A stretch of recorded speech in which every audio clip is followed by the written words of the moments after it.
Vedpati Brahma Brahma होउछंती weather अधिकारी। ए वेद को चोरी करी नेबा पई गोटे असुर मायावी रूप को धारण कला। मायारे एक क्षुद्र बालक रूप को धारण कला। ब्रह्मांक निकट रे वेद अध्ययन करिवार लालसा नहीं ब्रह्मा को निवेदन कला। सहजत देवता माने सरल विश्वासी से मायावी शंखासुर ब्रह्मांक निकटरू वेद को चोरी करी नेबा पई मन बळेला। किछि दिन ब्रह्मांक पाखरे पाठ पढ़ी सारिबा परे हठात दिने ब्रह्मा डाकिले बाबूरे मु टिके ध्यान रे बसुची, तू समस्त वेदर दायित्व वहन करिवु। सुजोग को अपेक्षा करिथिला शंखासुर। ब्रह्मा ध्यान रे बसिथिया बेले समस्त वेद को चोरी करी नै सागर गर्भरे लुचिला। ध्यान भग्न हला ब्रह्मांकर। ब्रह्मा देखिले आउ केही नाहांती पाखरे, बातुल प्राय हो गले। चिंता कले मु कोन करिवि, केही नाहांती, तांकर आउ किछि मने पडुनी। हठात से अनंत नारायण को स्तुति कले।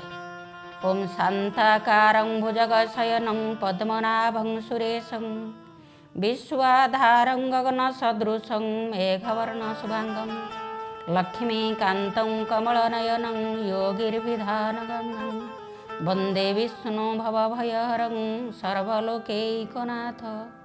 ब्रह्मांक स्तुति रे संतुष्ट होई अंतर्यामी गोलकपति नारायण हठात ब्रह्मांक निकट आविर्भूत हले। डाकिले ब्रह्मदेव आपणकर कौन है ना? मोर किछि मने पड़ुनी। गोटे क्षुद्र बालक आसीथिला, से मोर वेद सब चोरी करिकी नहीं जाइछि। ना से आउ केही नुहे, से होछि शंखासुर। आपण व्यस्त हुंतुनी, मु जाउछि। ब्रह्मांक निकटरू अंतर्यामी नारायण अंतर्ध्यान हले। चिंता कले मु केमिति जीवी। एपटे जणे ऋषि थिले सत्यव्रत नाम रे जणे राजर्षि समुद्र को जाइथिले स्नान करिबा पाई। प्रभुंकर प्रथम अवतार साक्षी रहिबो किए से? मो अवतार नै छे संसार रे प्रकटित करिबो किए से? सेतिकी बेलकु सत्यव्रत नामक जणे राजर्षि समुद्र रे स्नान सारी जल आंजुल रे धरी सूर्य को जलार्घ्य अर्पण करुछंती। प्रभु नारायण गोटे क्षुद्र मत्स्य रूप को धारण कले। मत्स्य रूप को धारण करी राजांकर जल आंजुली रे प्रवेश कले। राजा कहले ए पानी अपवित्र होगला, तेणु ताकू आउ ए जल आंजुलाक जेते बेले सागर गर्भरे पकई दे पुनर्बार जल आंजुला टेकिबा को चिंता करिसंती। हठात पुनर्बार सेई क्षुद्र मत्स्यटी सत्यव्रतंकर हाथ रे पहुंचिला। सत्यव्रत कहले कौन? से क्षुद्र मत्स्यटी मनुष्य स्वर रे कहिला, हे राजन आपण मते आउ जल भीतर को छाटी दियंतु नाही। विभिन्न जलचर जीव मानक भय रे मु आपणक हस्तरे अछि, तेणु आपण मते उद्धार करंतु। कहले ये सामान्य मत्स्य नुह, ये केही जण हेथिबो। सत्यव्रत निजर कमंडल भितरे ताको भर्ती करदेले। जलार्घ्य सारी जेते बेले से चली आसंती देखिले कमंडलर संपूर्ण अंश अधिकार करि नैछि से मत्स्यटी। डाकिला हे सत्यव्रत आपण कमंडल रे मते आउ रखंतु नाही। ना आपण किए? ना मते नहीं आपण छाड़ी दियंतु गोटे पोखरी भितरे। ना काहींकी? ना मु एठारे रहिबाकु आउ योग्य नुह, मते नहीं छाड़ी दियो। ना प्रभु आपण किए? आपणकर परिचय कौन? अंतर्यामी नारायण देखादेले। डाकिले मु नारायण, मते पोखरी भितरे छाड़ी दियो। पोखरी भितरे छाड़ी देले। संगे संगे किछि समय जीवा परे पोखरीर समस्त अंश ग्रहण करिनेला। कहले हे सत्यव्रत मते आपण एठारे रखंतु नाही, मते गोटे ह्रदरे छाड़ी दियंतु। सत्यव्रत चिंता कले आपण तो एडे बड़ मु नेबी आपण केंती? ना आपण मते टेकी पारिबे? फूल ठारू हल्का ही गले ठाकुर। सत्यव्रत नहीं तांको पुणी पुनर्बार ह्रदरे छाड़ी देले। किछि समय परे ह्रदर समस्त अंश को अधिकार करिनेले से मत्स्य।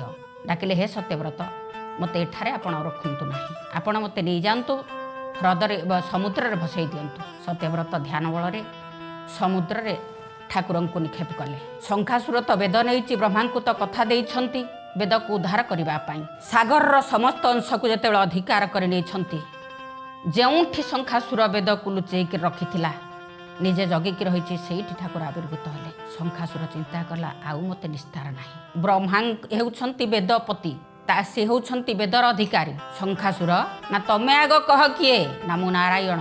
ना देखा तम चतुर्भुज रूप। शंखासुर निकट रे जेते बेले चतुर्भुज रूप को देखई देले। शंखासुर कहिला प्रभु मु निस्तार पाइली प्रभु निस्तार पाइली। नाउ आउ किछि आपत्ति नाही, एथर वेद को तमे देई दियो।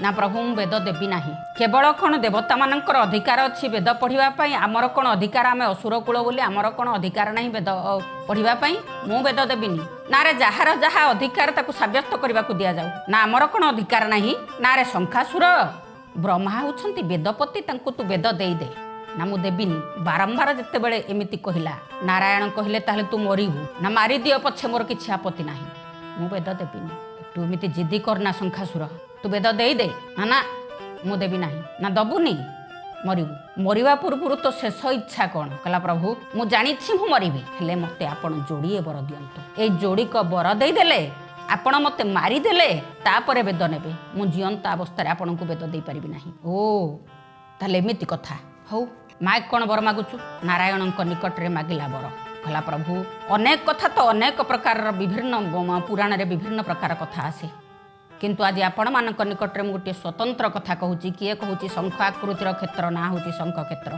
शंखासुर मागिथिला बर कहला प्रभु प्रथम बर मते आपण जोठे मारिबे क्षेत्रटाकू से तैयारी करेंगे आपण मो पृष्ठ रे विराजमान करेंगे तथास्तु जागिरी बारी पटाक बला करदेले शंखासुर ना हूँ शंखक्षेत्र कहला प्रभु आउ गोटे बर ए बरटी हूँ स्वतंत्र तमें तो मो ना रे जागिरी बारी पटाक बला करदेल ना शंखक्षेत्र तैयारी करदेल हेले आउ गोटे बर आपण को मागुछि ए बरटी हूँ ए क्षेत्र रे केबे शंख बाजिब नाही ना जो दिन महाप्रभु शंख जाइब सेही दिन शंखासुर बाहर होइब कहले प्रभु ए क्षेत्र रे जो दिन शंख बाजिब ना तो शंख क्षेत्र करदेल किछि आपत्ति नाही ए क्षेत्र रे जो दिन शंख बाजिब से दिन शंखासुर बाहरिब एवं सृष्टि की विनाश करिब निश्चित ठाकुर तथास्तु करदेले सेइथिपाई